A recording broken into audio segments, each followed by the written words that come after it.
Hey everyone, welcome to the Tripod presented by Transition. I'm your host, Alex Warmoth. Today I'm joined by JD Tremblay, an endurance athlete and founder of Hunger for More. JD has completed some of the most extreme endurance challenges in the world, including EPICDECA, multiple Ultraman finishes, and several half Ironman races. But what stands out even more is the mindset behind it, this idea of staying hungry for more. And we're going to dig into that today. So, JD, welcome to the Tripod. Hello, Alex. Thank you for having me on the show. Absolutely. So, yeah, just to get started, I would love to start with Hunger for More. The concept and the philosophy behind it sounded really fascinating, and I just would love to learn more about how you started Hunger for More and what drives you. So the book is called Hunger for More in Life, and it was written after the EPICDECA race that I completed a few years ago. Awesome. And yeah, why don't we jump into that race? I feel like when I saw that, I had never heard of Epic Deca, but when I started looking into it, I was pretty fascinated. And I think everyone else would love to learn about what it is. So why don't you just tell us what is Epic Deca? So the EPICDECA is an event that happened for their 10-year anniversary of the company called Epic 5. Epic 5 puts on a race that consists of 5 Ironman distance in 5 days on 5 different Hawaiian islands. And I'm not going to tell you all the distances because I'm assuming that your uh, audience already knows what an Ironman is. So for their 10-year anniversary, they did the Epic Deca. So 10 people registered, 6 people on the start line, and only 3 finished. The distances are 10 full Ironman distances in 10 days on all 6 Hawaiian islands. So not only do you finish your full Ironman, there's no washrooms or they don't stop the roads. You're doing it all in the open on the islands. And you then pack your bags, fly to the next island, and then do it again 6 times. 6 islands. Wow. Yeah. Wow. That is wild. How did you hear about that and what made you want to do that? What made me want to do that is because I wanted to push the limits, be different, and I wanted to essentially inspire others, create some form of impact in the world. And how I heard about it at first was I was in Mexico and Red, or well, that's not her actual name, but everybody calls her Red. She was with her boyfriend at the time, talking at a restaurant, and I had just completed a all the distance in triathlon within 2 months. So I Oh did wow. a sprint, I did an Olympic, I did a half Ironman, I did an Ironman, and I also did a an Ultraman, all in the span Okay. of 2 months. Wow. And we go to the restaurant, and she says, "Well, I'm registered for a race called the Epic Deck. Never heard of it." And I thought, wow. And I remember telling her, I wish I could be at that level one day. That's what I said. And she said, well, it's a closed race. Nobody's allowed to register anymore. They only took 10 people. There's 10 people registered. And so I was not part of this. And the race is in May next year. Now we're talking about October, the year right before the Epic Deca. So I heard about it from Red, and it's not until a couple weeks after one of the participants that was registered, called Joe Jave, good friend of mine.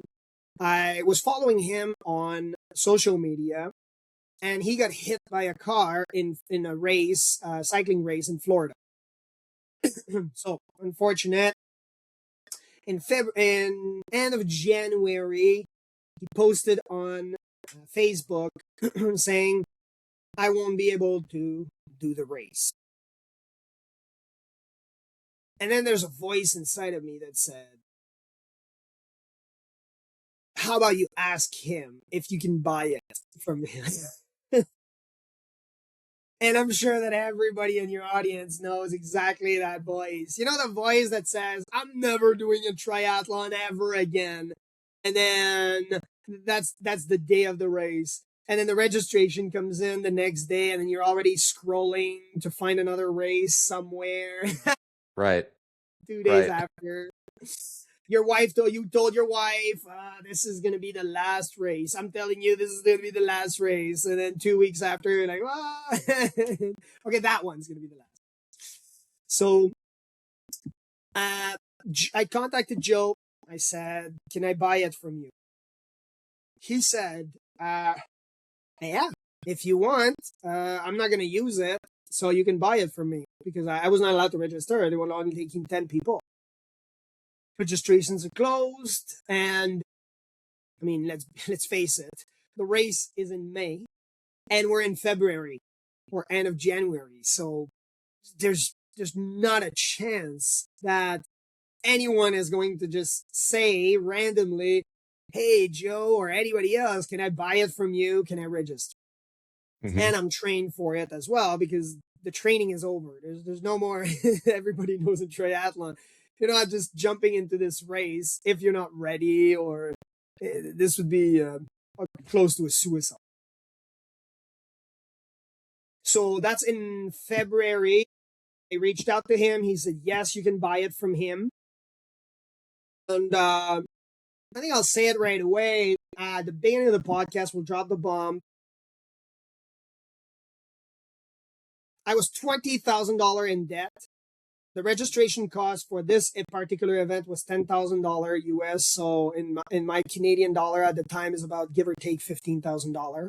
So right now I need a minimum of $15,000 just to register and pay Joe. And I'm $20,000 in debt. So I need money to go to the race. I start praying, and I sold my house.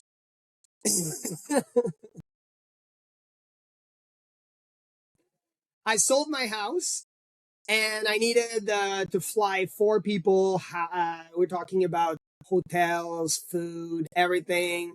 I needed a minimum of 60 plus the 20 to get me out of debt. So I needed a minimum of 80 just to break even from the race and from my debts. That's what I needed.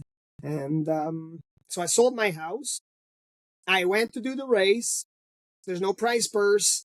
There's nothing. Just they gave me a wooden medal. That broke in transition. Yeah, not the medal itself broke, with a necklace made out of some shells from Hawaii, and it Okay. broke in transition. Yeah, it broke in transition because when I came back from the EPICDECA, I thought, well, I'm going to be famous. I'm going to be making money from this, and it's going to be super easy. Well, little did I know. So I came back to a storage unit. I was sleeping on an air mattress that was deflating every night, with a pillow and a little blanket. My boxes were in a little room, and I slept there. When I was going to see my son, and as funny as it is, my son even to this day doesn't even know that. So he's probably going to hear about this on like a podcast or something.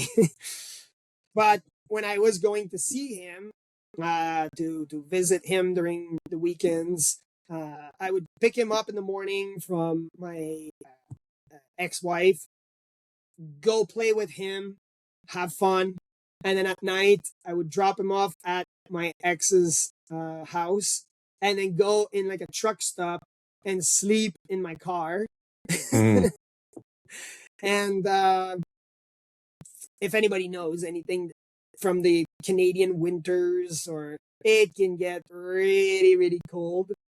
And I did this just to be able to see my son. And I eventually wrote the book. I still kept, I went to travels. I went to Mexico, again, cheaper cost of living. I was able to make a lot of friends, build the story, and eventually Hmm. build what now we know as the Hungry Warrior Academy. So Mm. now the Hungry Warrior Academy is now doing very well. We are there to build men physically, mentally, and spiritually to be the leader that they've been called to be, and through clarity and discipline. And we even have a philanthropic side. That's how well we're doing. And we are now in 5 different countries, providing opportunities for thousands of children. So again, it's more of a rough patch that I had to go through, but I used triathlon essentially as the catalyst for all of it. Wow. Thank you for sharing all of that. That's quite a journey. Yeah, there's so many things where we can get into here. I wanted to go back to the actual race first. And, to I think for most people listening to, a few months away, jump into a back to back, one Ironman enough is enough to almost destroy someone and just be physically exhausted for weeks of recovery, let alone day after day after day. What, I guess a few things. One, what was your training like that helped you prepare for this race? Do you feel like it was more physical or more mental to do something like this? But definitely mental. What I've learned is that a lot of people are focused on discipline, where discipline would only get you to a certain level, just like motivation. So discipline will get you further than motivation. However, if you don't have the structure, if you don't have any systems in place, if you don't have your values at the right place, you're not going to get anywhere. You might be the best in triathlon if you do not have systems and structure in place. Even if you are the best, you will collapse at some. What are your systems and structures that help support these massive goals? For at the Hungry Warrior Academy, we use the foundations of the 4 pillars, which we developed through the EPICDECA that I completed. And the EPIC is the foundation, and DECA is the system. The EPIC foundation, E is for eternal restoration. So that can work for anyone in any faith. You need to believe in some higher power. You need to understand that it's almost like the guy who believes that the odds are now with him. So I'm a Christian, so definitely my relationship with God was at the top of it. Then, because I understood that I could do all of the work and preparation physically and mentally, there are variables that I will not be able to control. We could have had difficult weather and it would have ruined the entire race for everybody and no one would have finished. I could have prepared everything and all of a sudden my bike breaks in half. Or I get hit by a truck and I'm not able to finish because my bike is broken. So those are variables that I would have not been able to calculate for.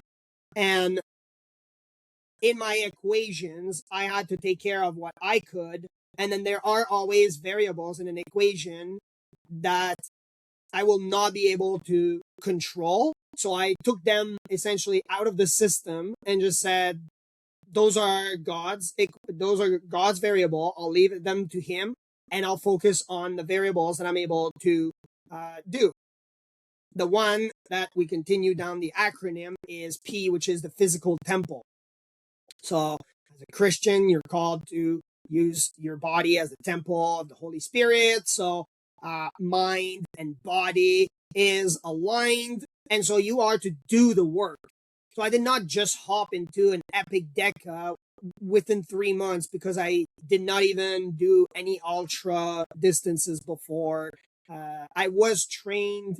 I was even registered for Ultraman World Championship. I was registered for. I had one a couple months ago. I finished seventh at the half Ironman in Monterey. So I knew I had the capacity to do it. Uh, so I was confident. I just needed a proper system and preparation. And I used a lot my military background and my engineering. Definitely, I used engineering to reach that level. And that's why I think I love those systems that are quite easy and able to be replicated by anybody. Anybody could just pick Epic Foundation and just reach higher goals. And we have more systems, and we'll talk about it. I as the identity, which my identity had to be rooted as a, now you are a, you're not only, well, as me as a Christian, you're a child of God. So therefore you are to behave this way. Therefore you will make some sacrifices in your personal life, but you are at the moment an elite ultra triathlete. So if you set your mind to become that person, I understand that most amateur listening to this podcast are not thinking that they will go to the Olympics. But if you think in your mind that you will not reach the end of the race, well, it's the same concept as a person that goes on an operating table and right before having the mask on their face says to the doctor, I think I might die. The doctor legally has to remove the mask and just stop the entire surgery. And that's legally, he has to do it. Why? And that's because there is a high likelihood in your mind that you will not make it.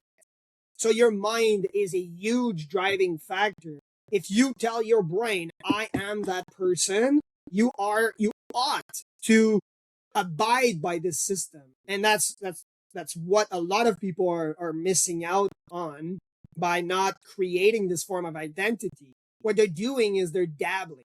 They're just going and saying, well, I'm going to do a little bit of triathlon, but I'm also drinking, and I'm also a social person, and I'm also, so you're all of these people. Definitely what you're saying is you're not serious, you're not focused. That's what you're saying. If you're going into, and we both did engineering, right, Alex?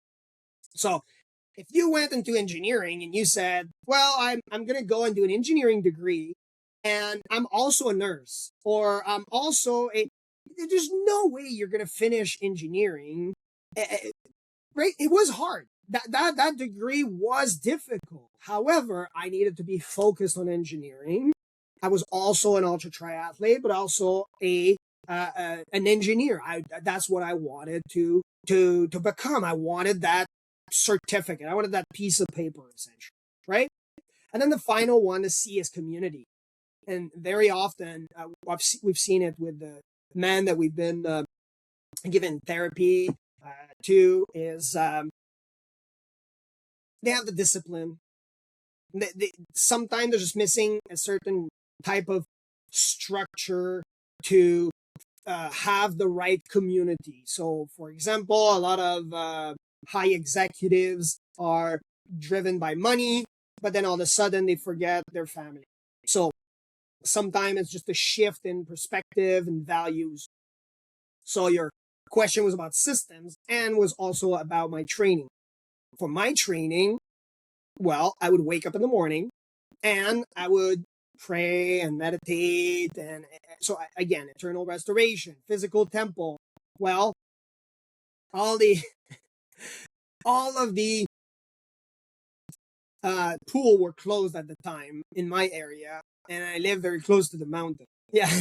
So we were living in that era where everything is closed. And Right. so I understood biomechanics, understanding that if I changed the angle of the poles when I was climbing a mountain with my snowshoes, I would be utilizing the same muscle groups as if I am swimming. So I just changed the angle of the poles and I went to climb mountains. And so I was also training in zone one for for running, so to speak, because I was walking in snowshoes, spending about the same amount of calories in cold weather. Then I had the identity. That's just the running. That's just the running part. I was running on the snow. I could not bike outside, so I would have my bike on a trainer, and I would bring that TACX everywhere. We're talking everywhere. Okay, I would be putting it in my car with my bike and then driving, and I would show up at a friend's house or at my dad, and I would say, "Yeah, I have my bike in the back of the car. Can I put it in your living room and just start cycling?" And people would think, "This, this, who is this guy?" I went to, oh yeah, once I went to was it was a Valentine's Day or around there. We had the week off from school, and my coach had put some workouts for me. So I drove from Ontario. That's when I was going to school, and I drove all the way to New York, and there was a half marathon there. Not part of my schedule at all. I was that type of athlete, so please don't do this. And my coach looks at my workout. He says, "JD, I'm seeing a half marathon. What are you doing? Like, where are you?" And I say, "Oh, I drove to New York for the weekend. And this is in another country, like in another state. You drove 13 hours to go to a half marathon in New York and just go do a race just randomly like this, unprepared. And I put a bike workout for you." And I said, "Oh, yeah. Don't worry, Jeff. I brought my bike." "What are you talking? You brought your bike?" "Yeah, I'm in an Airbnb right now and I'm cycling. I brought my Wow. bike in an Airbnb and I stay." So a lot of dedication, definitely. A lot of great memories.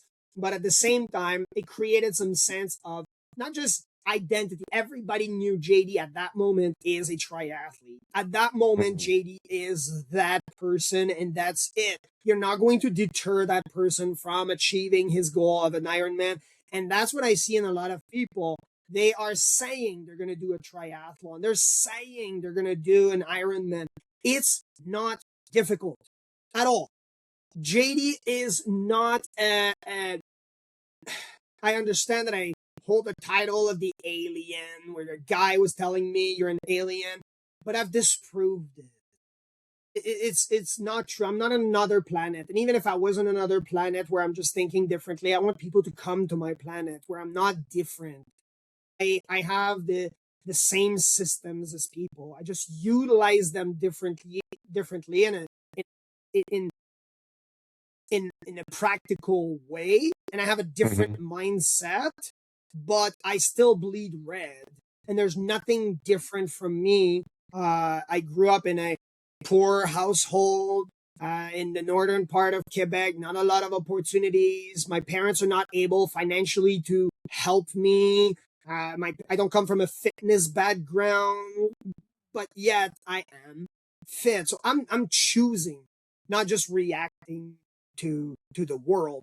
And then finally, the community, part of the Epic system or foundation, is my son. My son was with me at the time, and we were confined to the house all the time. And so I built a, so I had a sled to go on the snow. And then I took some carabiners and some ropes, and I built a harness, and and then I would put some weights on the sled, my son in it, and I would go sometime for a run. And the most Wow. often was I was going to climb a mountain in snowshoes with the angle difference, and I would go, and my son would hop off the sled, go play in the snow, and walk with me and with sticks and enjoy the woods and the outdoor. Him and I, and we would enjoy ourselves just doing the. Again, I'm still doing the work, that I'm called to do, which is train for these triathlons. But at the same time, I'm taking care of my community, which is something that we see often where people, because they have a dream, they neglect other parts of their life, where sometimes you can make some exceptions. Now, I'm not saying you're riding with your son in the back where you're riding at 40 kilometers an hour and you're trying to do intervals at 400 watts. Not many people can achieve that. And I don't, by the way, okay, unless you're sprinting. I'm an ultra, so if I can achieve 100 watts, I'm happy. There's nothing special about JD like, at all. I'm not a superhuman. I just use biology differently. That's it, right? So, but I use my son as a form of motivation, and I included him into my workouts so that he can see the process, he can live that process, and now it's not just motivating me, but it's also inspiring him to achieve greater heights, to see, well, I don't want you to fill my shoes because I'm filling my shoes and I'm there. And even if I die, you will not, and I don't want you to fill my shoes. I want you to make sure that you are in your shoes and you are filling up your shoes completely, where we're using the idiom of it. It's you're using all of your talents completely. So yeah, so that's one of our system, the foundation of it all, and that's how I utilize it. Wow, that is awesome. I love it. I mean, that resonates with me. I wanted to dig in really quick to the identity piece. So I think it makes a lot of sense of staying focused and having this identity.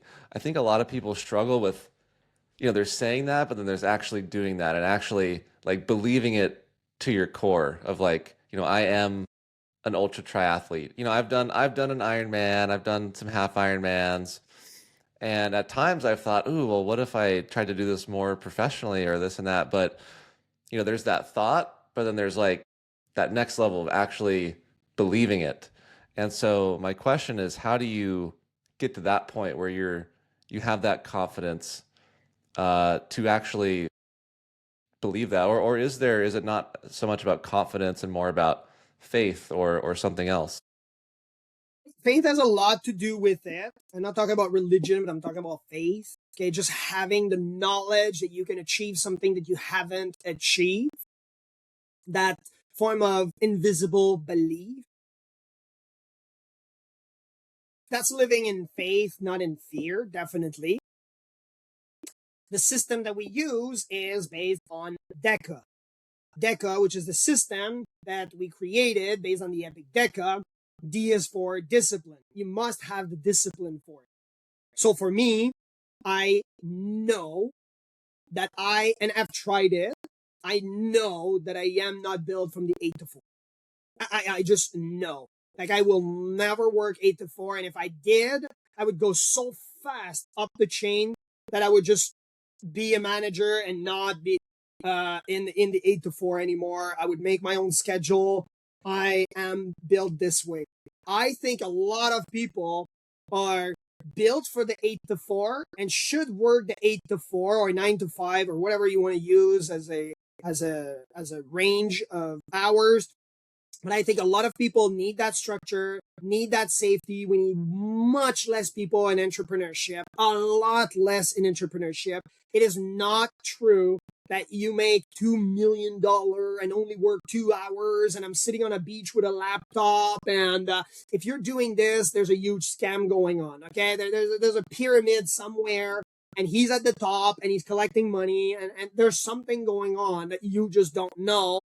And so you should start asking questions. Okay. I don't do that. I do make very good money and we do have amazing clients and sponsors and we're doing very well, but I do a lot of work for it. I'm just not Absolutely. built for that. And I just understand it. And I think a lot of people should understand what they're built for. And the way to understand it is, do you have the discipline for it? So let's take triathlon, for example. I know my dad, okay, hates working out, hates it, okay? He would not have the discipline to wake up at 6 in the morning to go and train for a triathlon. He would not. He just knows. And he doesn't want to do it. He doesn't have the discipline for it. For me, I do. If I had a workout right before this podcast. To me, I was in a call and training at the same time because I had a zone 2 workout, so I was able to do that call. But usually I don't. It was an emergency call, so I took it. But otherwise, I just try to stay focused. But I have the discipline to wake up in the morning or do my workouts every day. And many people, if you don't have the discipline for it, then don't start it. If you're not going to be serious about it, then just don't. So that's creating some form of identity, essentially, okay? Because you know that you have the discipline for it. That's for it, right? And it can be for anything. And for example, I did engineering, okay? I was really bad in math, really, really bad. My high school professor or teacher went to my dad in grade 12 and talked to my dad and said, look, he's going in the military. He's leaving. He's not going to need math. I don't know if I should even pass him. He's very close to passing, but look, he's leaving. Look, he's going to get a passing grade, but I'm scared that math is going to be a problem in his life. Now, that was back then when the educational system cared about what students were getting, but we'll get into a different discussion. So my dad said that to me. I passed with the bare minimum in math. I hold the Canadian engineering ring, and I knew that I had the discipline, and I was bad in math, and you know it, Alex, that's why I'm bringing it up. I had the discipline every single day to wake up, and despite knowing that I'm really bad, I knew that I had enough discipline to wake up, do all my work, and I eventually passed. Now, were my grades amazing? Well, when I went to college, I was at the top of my class. Wait a second, I'm like number 1 in my class in college. And so in university, it dropped a fair bit, but that's another story. And yeah, university is another level. But I did it. I got the ring. It's not about the grades. It's about, okay, do I have enough discipline to do it? So that's the mindset to get to the identity. Do you have enough discipline for it, whether you're bad or not? Energy regulation is the E. Will you be able to regulate your energy? Will you be in a position to regulate that energy, which we developed another system called brain to understand it, even breaking it down even further. But do you have the energy regulation for this? Right? How many students have you seen at midnight saying, I need another energy drink, or I need another caffeine coated chocolate bean just to make it to another study session for another half hour at 2:00 in the morning. You're half asleep and the drooling and trying to figure out an equation that is a second order differential equation. Like, why just go to sleep? So energy regulation is huge, right? You've seen it. Yeah, no, I'm flashing back to college right now. But no, I feel like that's an interesting term, energy regulation, because I think a lot of triathletes try to attack that problem differently, where it's like, how should I manage my nutrition? How should I do like a post-workout? How should I sleep? How should I do this? How do you, I guess practically speaking, how do you think about energy regulation for triathlon and triathlon training? Excellent. We'll talk about it. Yeah, we'll talk about it right away. We'll skip the C and the A and the DECA system, and then we'll I do go want to to get there. brain. We'll come back to that. We'll get to, so our system that we use is called brain, which can be applied to everyone. Whether you're a CEO or in triathlon, you can look at it this way. Okay, so the way I look at it, which you're going to understand very well because you're an engineer, is, and that's the way I learned it in engineering, which again becomes more of a practical mental game, I guess. That's the way I look at it, is when you do an equation in engineering, for those who don't know, you create a box which is called a system. You close that system, and then you formulate some form of equation, and then you break down each component into each systems, and then each system will trickle down into whichever is going to move into the bigger box. And then eventually you get some form of outcome, and then you test it and you get the result. Because the scientific method, which I used for the EPICDECA, is only you make a plan, which that's what I did. I decided I want to do the EPICDECA. I don't have a strategy, but that's my plan. The strategy was 29 pages where I explain exactly how I'm going to do it, exactly the nutrition. I studied everything that had to be done. And I knew that the system was you create a form of strategy. Then you create a prototype. And again, it's basic engineering. Like we're talking about like grade 11, grade 10 engineering, I guess, or science. And most people know about it. They just don't use it, or they don't think of it this way. I just choose to utilize it in this way to think about it. So then I take it as a prototype. What is my prototype? Well, my prototype was my bike, right? For, let's say, for the cycling portion, it was my bike. So I purchased the bike on a platform like Marketplace, it was Kijiji, but it's similar to like Craigslist or eBay or something. I went online, I picked up a bike, and I said, I will change all the parts to make sure that they fit my requirement. And then what you do? Well, you test the prototype. So I flew to Texas and I tested the prototype in a half Ironman. So I did half Ironman Galveston in April, and then I did the full Ironman in Woodland at the end of April. Then I flew to Hawaii, and then I used the prototype in a real life situation. That's it. So I just follow this like that, like the scientific method to reach to my goal, which again is a lot of people would look at it as, well, I don't need to know this in school, or I'm never going to use it, or the Pythagorean theorem. And well, you're going to use it. And many people say that, but if you work in construction, you will use it 100% for sure. You cannot miss it if you work in construction. And even if it is that you're going to be laying down tiles in your bathroom for your wife one day, then you will use Pythagorean theorem.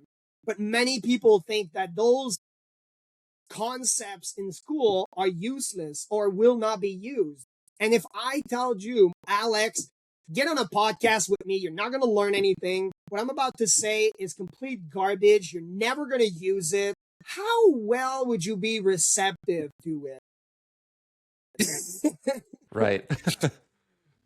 So it's a different mindset, different concept, different way of looking at it, because now you're looking at the big picture, which is the scientific method.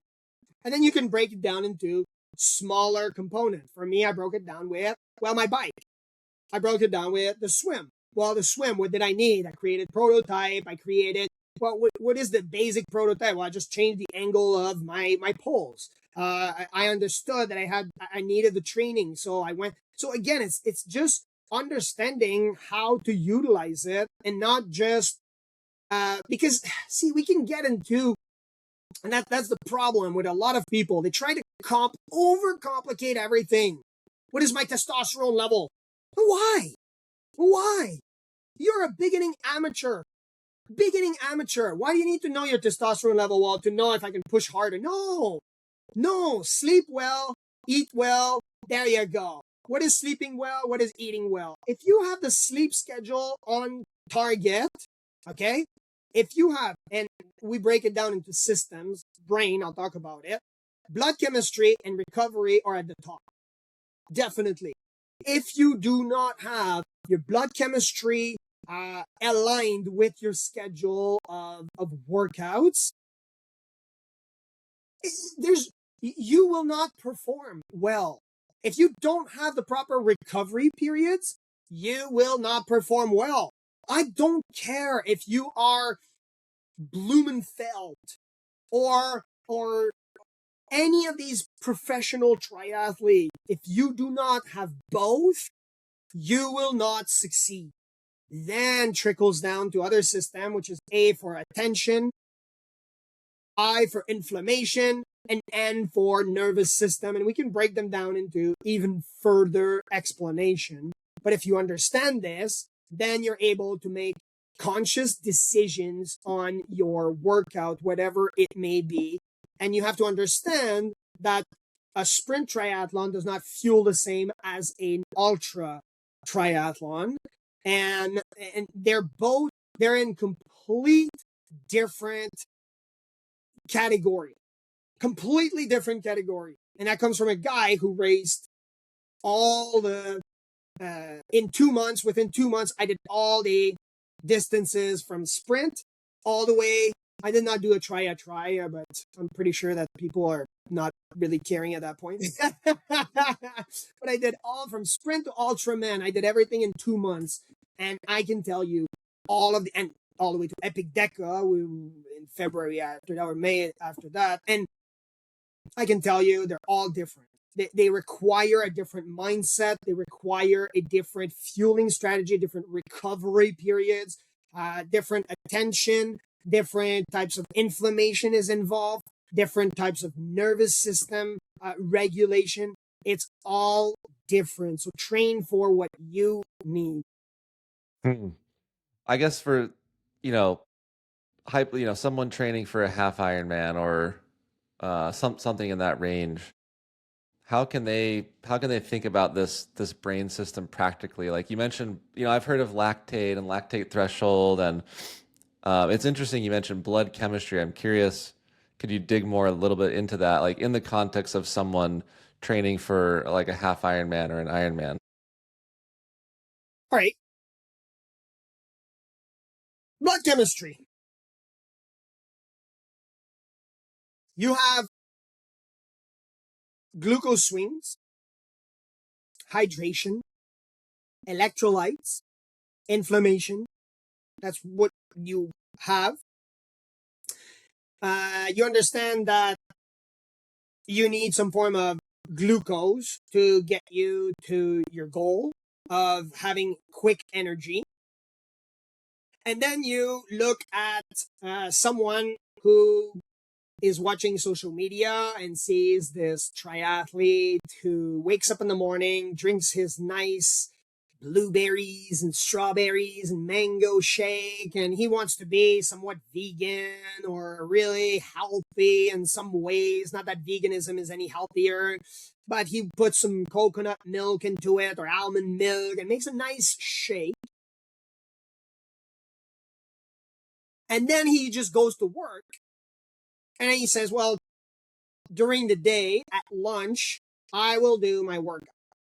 Right? So if we just look at glucose or fructose in that case, because it's sugar from the fruits, probably wants it to taste good as well. So maybe he adds something as healthy as even honey or something sugary, but because I'm Canadian, I have to add maple to everything. So he adds maple to that shake. All right, so he gets the whole kick of sugar into his system. Well, what do you think happens to now his work? He gets to work. He's not a professional triathlete, but he sees it on social media as, I need to drink a shake. It's healthy for me. When really what he needed was protein and fat in terms of macros, not necessarily that shake. Why? Because, well, is he utilizing that energy? No. Unless you're going to utilize that energy, then don't start eating too much sugar. In fact, what you're doing is you're just stressing your system. You're creating inflammation in your system. So now you have a nice shake, but you're in front of a computer and all of this energy is wasted on a computer. But when you go into a race, what do? Well, you ingest a significant amount of sugar, right? An enormous amount of sugar. And so now you're looking at, and it's a shake. It was healthy for that guy. Why is it healthy for this guy and not you? Well, that's because as soon as he drinks or eat any type of sugar, carbs, he goes and work out. That's what his job is. That he's a professional triathlete, or some of these guys, they go and then work out. That's it. So think of it this way. Glucose needs to be used. So you take it, you spend it. You take it, you spend it. Boom. That's it. Fat and protein is not the same. Okay? It's not processed the same. So carbs, you eat it, you spend it. Eat it, spend it. Eat it, spend it. Somebody training for a half Ironman. He goes in, he knows he's going to work out. Shake, good. Boom. Goes and work out. See? A guy says, well, I'm going to wait until noon or something. Eats protein and fat in the morning, has long stay energy. At around noon, eats a shake or drinks a shake or whatever, which is the exact same shake. It's just in terms of time. What does it do to his blood chemistry? Well, there you go. You get the glucose or the fructose in that case because it's sugar. It's for sugar from the fruits, but again, you get the maple. So again, what are you having? Well, you're having this spike, but you're using it. There you go. So you see, now you're looking at blood chemistry in a completely different way, and you're able to utilize it. Then we go to hydration. What about hydration? Well, hydration is water. Okay. To all the people that are training with pop and energy drinks, I've yet to see, and I've trained professional athlete. I've yet to see one training with. I know that we see this on social media with them being sponsored by certain types of energy drink. They might be training with. They're not. Okay, they're not training with energy drinks. Okay, it is for the show. It is for the camera. It is for Instagram. It is for the cloud. That's it. And then you need to get that in your brain because it's going to mess up your hydration. So hydration is not just water in terms of are you drinking? Many people have this misconception of if my pee is clear, I'm well hydrated. Where? Why? What? How does it even... Okay, think about it. You're drinking in a clear liquid. Then all of a sudden it goes through your system, passes through your filter. And if it just goes right through you, it would still be clear, correct? There you go. So really what you're saying is maybe your cells are not able to utilize it. So there's 3 factors to hydration, which we have to look at for every single supplements or food or anything. And those 3 concepts are absorption, utilization, and environment.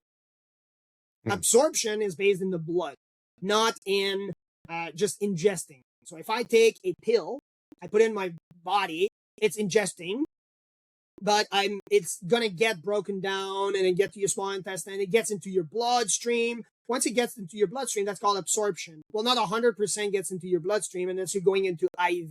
When you get into IV, go see a medical doctor or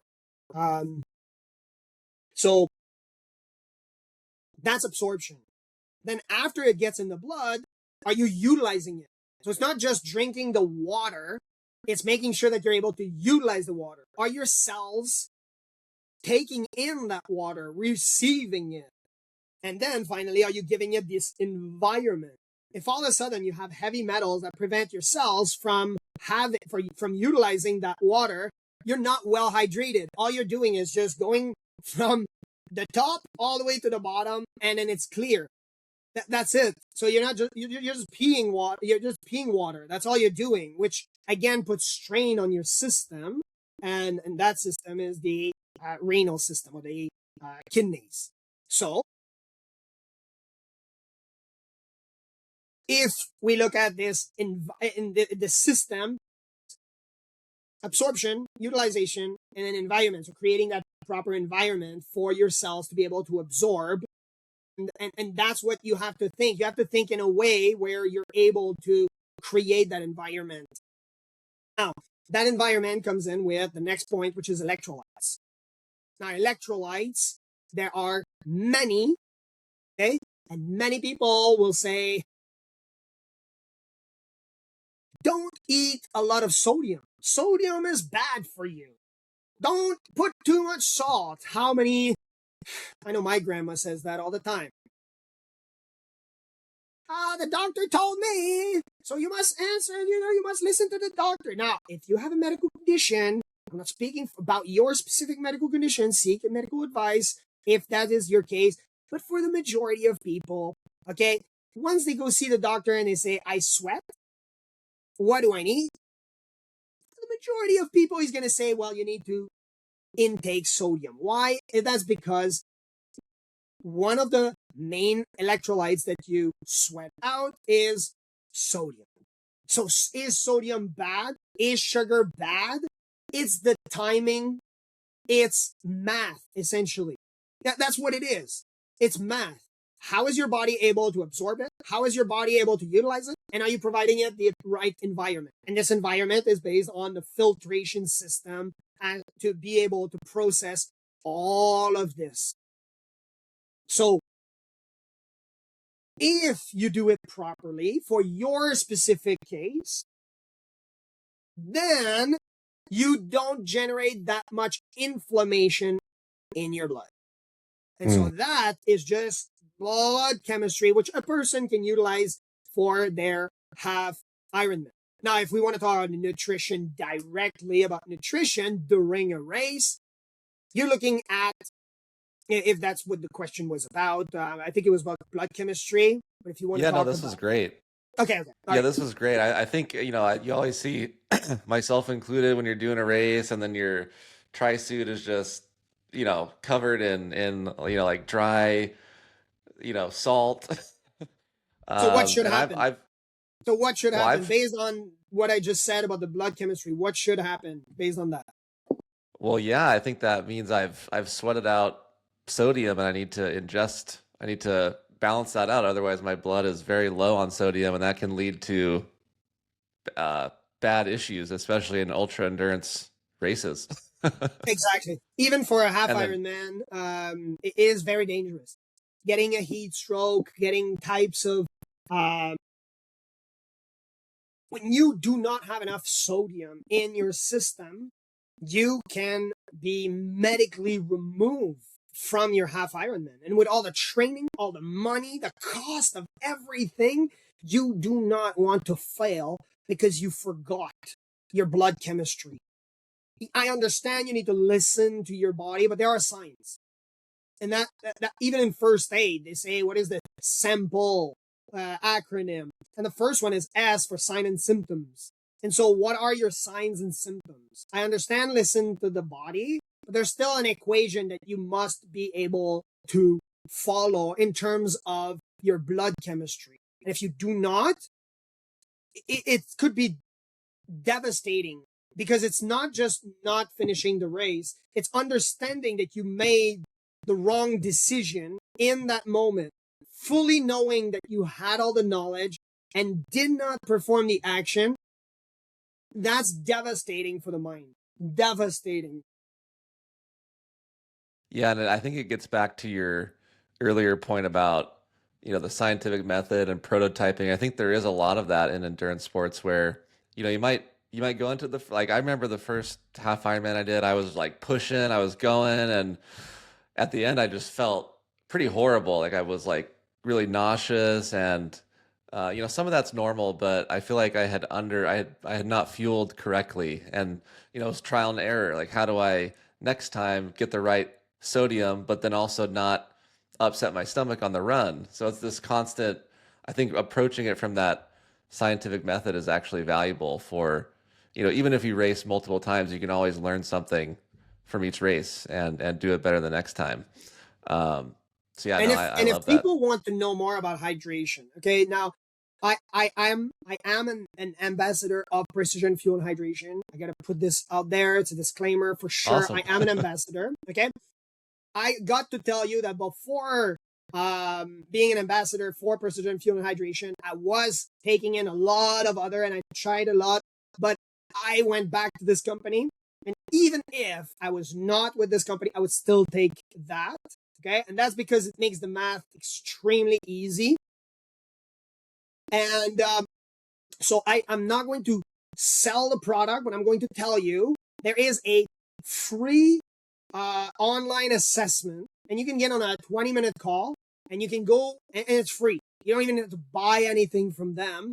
You go on their website on Precision Fuel Hydration, and then you book a call with one of their professional in hydration. They've seen thousands and thousands of cases. It's all free. You just hang out with the guy. And I remember I was with a different company.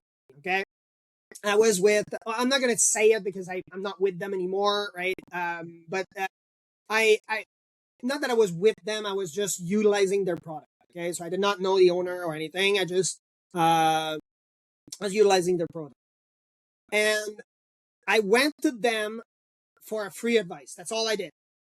I clicked on the link. Their website told me there's an assessment, and you can say, this is my race. This is what I'm going to do. How much should I be intaking for my hydration for that race? And so the computer gave me some general idea as to how much I should take in, so I would understand how much approximately I should ingest. And then I booked the call. I talked to them about some other product from some other company. I'd never purchased their product during that race at all whatsoever. I just went with that previous company, and that's what I was doing. And they still gave me advice based on that other company. And that just shows confidence in their product. That just shows to me they know they're the best in the field. And they were able to just give me that free 20-minute.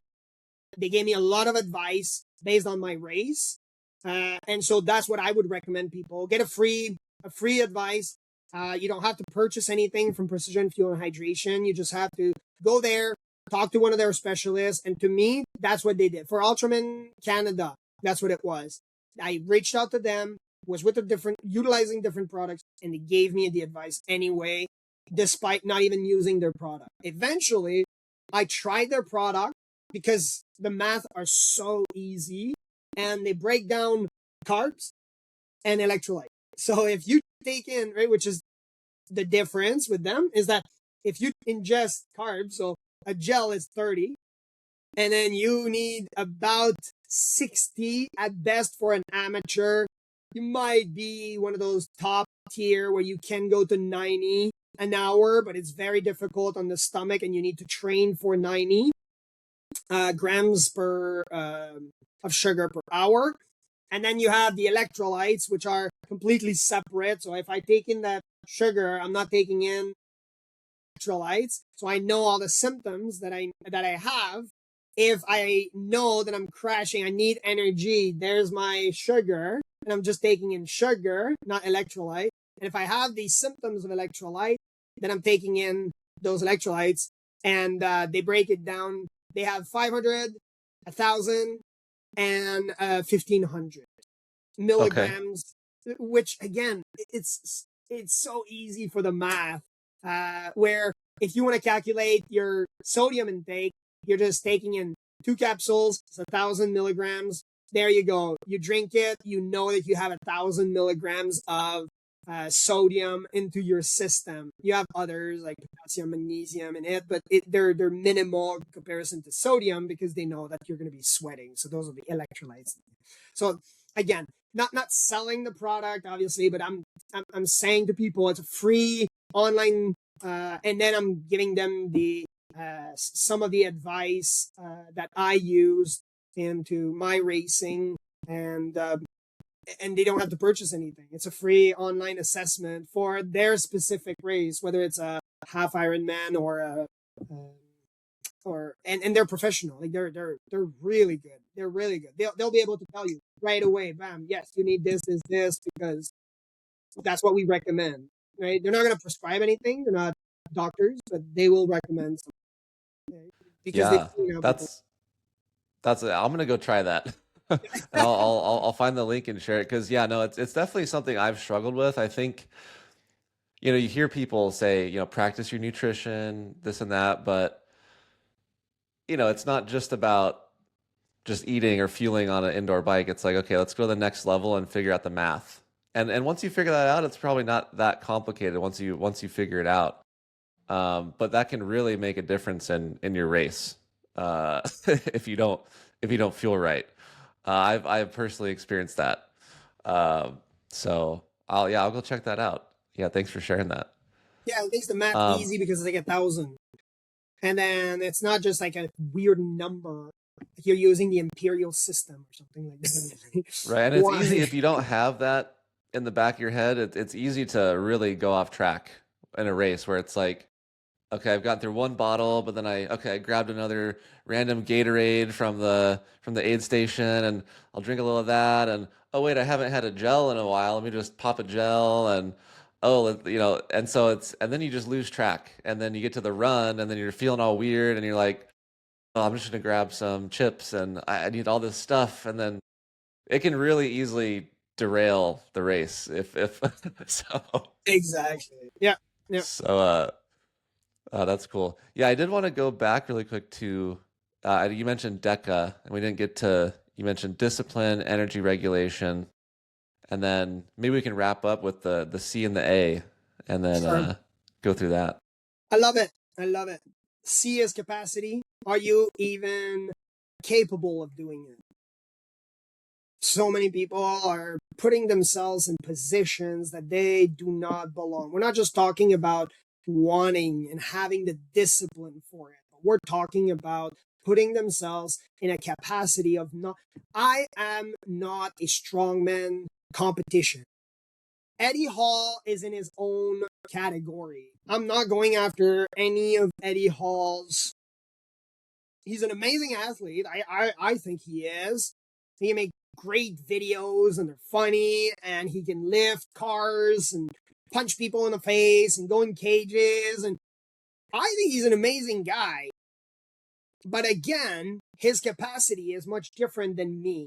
If I remain in my lane, and that's where it comes in, even with triathlon, pick your lane. So, for example, a guy who goes into a sprint triathlon, and that's what I was doing, I'm not built for sprint triathlons. I'm not. I'm not a fast guy. I say by any means, but in comparison to a guy that is on a couch and eating Cheetos, yes, I am much faster at a sprint triathlon. I don't think that I'm not going to the Olympics with my sprint triathlon, that's for sure. But when we look at EPICDECA and all of these other races, I'm an old diesel engine. I have that engine to go for hours, if not days. And so I understand my capacity just in terms of that system of triathlon. But if we break it down into further up the chain, for me, I'm not, the capacity is just not there for a lot of things that maybe I want to do, but I'm not capable of doing it. I'm not capable of defying gravity and going to the moon, but I'm able to defy gravity with a 20-pound weight. Right? So you have to understand, right? Which is the difference in capacity. Okay. And then A is definitely my favorite one. So I love that we're wrapping up on this one, is action. How many people are talking about it? We all have that uncle that says, oh, I could have been an engineer, but I just decided not to. Yes. I could have been an Ironman, but I just decided not to. Or, yeah, back in the days, I was really fit. But now, because of X, Y, and Z, I am not capable of doing it. Those are excuses that you will have to live with for the rest of your life. That person's life, if they are saying this, is pathetic. That, to me, is a loser. That is a loser. There's a lot of things I could have become. I did not. You know why? Maybe because I did not have the capacity. It was not the right timing. I did not have the discipline. I did not have the mindset. I was not ready to do it. It's my fault, my responsibility. Take action according to, based on what you want to put your discipline towards. If you're able to regulate that energy properly, If you have the capacity to do it, generate that action. Go do this Ironman of yours. It's very easy. Very easy. Doing an Ironman is not complicated. A lot of it. After the first 5 kilometer, okay, well, it's a swim at first, so after the first 5 minutes, you're in the water, it's extremely cold, you have your wetsuit, everybody's cheering, tapping their hands, you don't even know what's going on by the time, and then everybody's pushing each other, punching each other, your goggles are fogging, and then you're trying to swim. You don't even understand you're halfway already in the swim, and people are already stopping to punch you. It will pass so fast. By the first 5 minutes, it's all brain. It's all the mental. It will become natural to you, and you will be focused and trying to complete the race anyway. And if you're focused, you're listening to your body, you're remembering all the brain, and your brain as in the acronym, then you understand, well, JD talked about brain, but he just talked about B, which is the blood regulation, the blood chemistry. And if you just think about the blood chemistry during your triathlon, you're going to be making better decisions during your race, fueling properly, having the right type of fuel for your race to finish. And then after this, you're going to go online, then you're going to say, thank you, JD, at the HungryWarriorAcademy.com. And you're going to say, thank you for all your best advice. And that's it. Okay. We don't need money. We don't need your service. I'm not advertising for any programs or anything today. Okay. This is not a sales call. This is a podcast providing you a lot of value and opportunity. And if you hate this, please contact us. I don't care. Any news is good news. Okay. I don't care. If you like us, please share it. If it was really good, just go and reach out to Alex. Say, hey, thank you. Wow, this is amazing. Yes, I want to have more. But create some action and drive in your life. And whether I hear it or not, I will know that this advice and these values will be impactful in your life. That's what I'm here for. I want to create an impact in the world, make people move, make people more healthy, have people more knowledge. And I think that's what you're into, Alex. So yeah, thank you for having me. Absolutely. No, thanks, JD. This was really fun, and thanks everyone for listening. I hope you took a lot away from this call, and yeah, we're looking forward to the next one. Thanks again.